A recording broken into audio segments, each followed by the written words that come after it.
So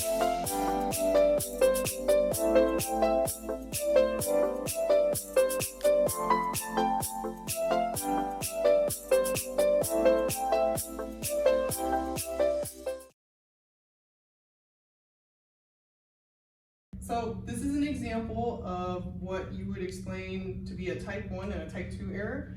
So a problem would be like if a manufacturer is making light bulbs and is claiming that the light bulbs last at least 3 hours, you already know you can create the HO and HA. So your null hypothesis would be the light bulbs last at least 3 hours, or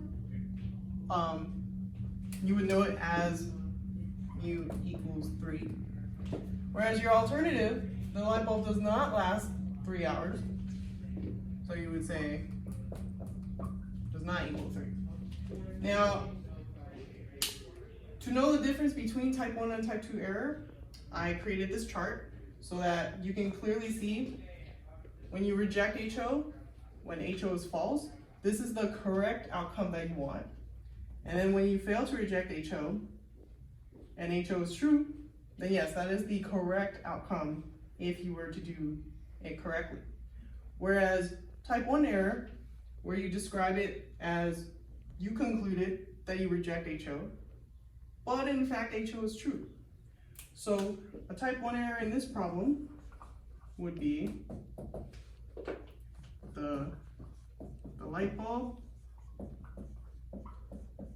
does not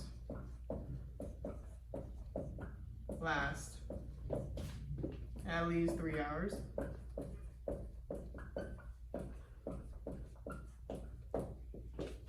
but in fact it does. Okay, so this would be the explanation for what would happen if a type 1 error happened in this problem. Now, if you were to do a type 2 error explanation,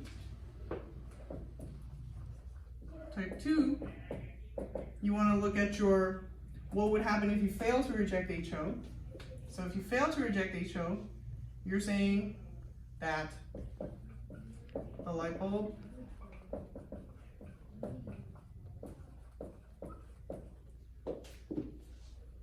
does last at least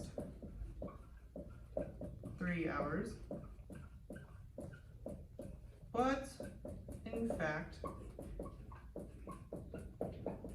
it doesn't.